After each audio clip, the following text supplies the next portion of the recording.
Oi pessoal, bom dia, boa tarde, boa noite para quem estiver assistindo. Para quem não me conhece, meu nome é Lucas Felp e eu tô aqui no canal que ensina a estudar mais e melhor. E eu tô aqui para falar sobre a prova de matemática do Enem, essa prova que assusta tanta gente, mas que pode te ajudar a garantir uma bela de uma nota. Pensando nisso, a gente preparou esse colaboratório com tudo sobre a prova de matemática e suas tecnologias no Enem.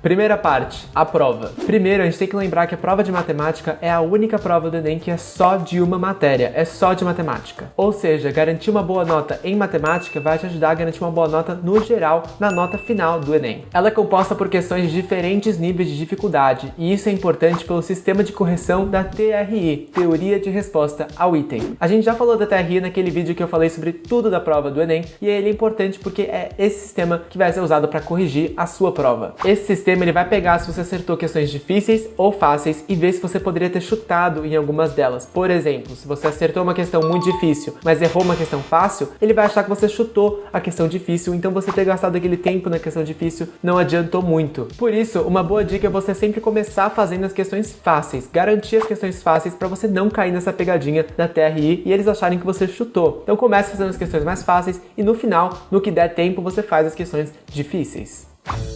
Segunda parte, grandezas proporcionais. Agora que a gente já sabe por que questões começar e que ordem fazer a prova, vamos para as matérias que mais caem na prova de matemática do Enem. E de longe, uma das que mais cai é grandezas proporcionais. A gente sabe que esse conteúdo, grandezas proporcionais, está presente bastante no nosso cotidiano e por isso mesmo que o Enem gosta de cobrar na prova. As questões são focadas em situações do cotidiano. Então já pega um papel e caneta e escreve aí os assuntos que você mais tem que estudar para saber grandezas proporcionais. Razão e proporção, regras de 3, porcentagem e escalas. Provavelmente você vai se deparar com questões que são para você, por exemplo, descobrir a velocidade de um veículo ou o lado de um triângulo retângulo, e isso normalmente é por grandezas proporcionais, razão e proporção, e você pode aplicar a famosa, querida regra de 3. Então lembrem de estudar esses principais tópicos de grandezas proporcionais para arrasar nesse tipo de questão. Se você está gostando das dicas, não se esquece, se inscreve aqui no canal, dá like aqui no vídeo e já ativa o sininho.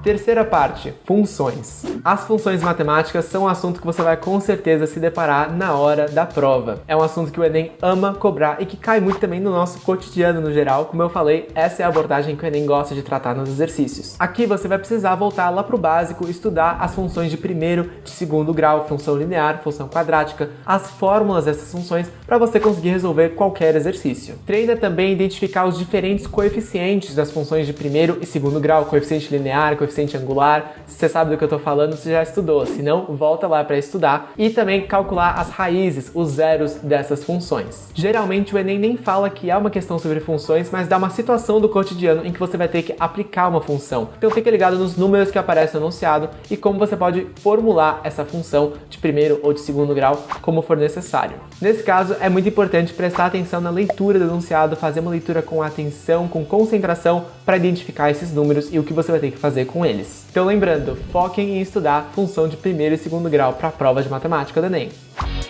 Quarta parte, geometria. A geometria é uma das 3 grandes áreas da matemática e ela é muito presente tanto no Enem quanto em diversos vestibulares. As questões de geometria podem aparecer tanto como aquelas mais básicas de raciocínio lógico para você visualizar o espaço geométrico, calcular uma área, um volume, ou também como uma situação do cotidiano, como por exemplo, calcular a distância entre duas ruas. Dentro dos tópicos que mais caem de geometria no Enem, então, saber a área, o perímetro e o volume de figuras e sólidos geométricos, trigonometria e geometria analítica. É bom também lembrar que a geometria se divide em principalmente 3 frentes: geometria plana, espacial e analítica. Então vale muito a pena você fazer exercícios, questões de provas anteriores que envolvam sólidos geométricos, fórmulas de área, razões trigonométricas e com certeza treina bastante teorema de Pitágoras, que isso vai facilitar muito a sua vida na hora da prova. Já dentro de geometria analítica tem uma particularidade que tem muitas questões que caem com mapas para você saber as coordenadas de um mapa. Recapitulando, dentro de geometria façam sempre exercícios dessas 3 frentes: plana, espacial e analítica.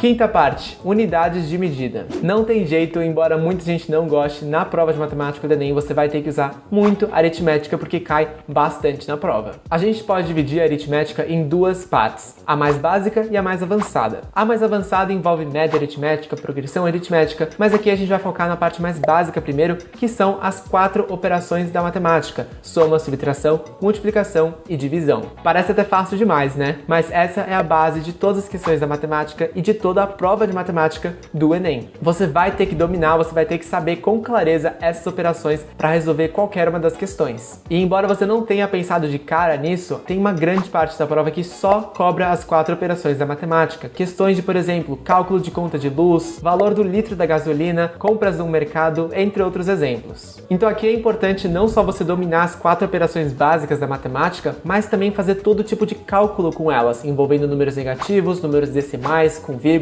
etc. E é muito importante que você saiba fazer esses cálculos rapidamente. Você tem que saber a tabuada de cor, fazer soma, subtração de cabeça, porque é assim que você vai ganhar tempo na hora da prova. Outro ponto importante para você estudar são os símbolos da matemática, o parênteses, as chaves, os colchetes, porque eles indicam uma ordem de prioridade para resolver os cálculos e isso também é muito importante você saber. Lembrando então, a aritmética é a base fundamental da prova e você vai ter que saber as operações, como resolver rapidamente com qualquer tipo de número e símbolo na hora da prova. Bom, não tem jeito, quando a gente fala de matemática e de Enem, você vai ter que primeiro já dominar de cara a aritmética, que é a base de todos os conteúdos, todos os exercícios da prova de matemática do Enem. Mas além disso, você refazer exercícios de geometria, de funções de primeiro e segundo grau, de grandezas proporcionais, vão ser grandes diferenciais na hora da prova para você resolver o máximo de exercícios possível. E não se esquece da nossa dica inicial, comece sempre pelas questões mais fáceis, são elas que vão te garantir a maior pontuação possível e ainda vai sobrar depois tempo para você resolver as questões mais complexas. Basicamente são essas dicas que vão te dar as ferramentas para sair da prova de matemática do Enem com uma ótima nota. Eu espero que esse vídeo tenha ajudado você. Se ajudou, se inscreve aqui no canal, dá um like nesse vídeo, ativa as notificações porque vem muito vídeo incrível aqui no canal do Coach Cock. Muito obrigado, um beijo e até a próxima!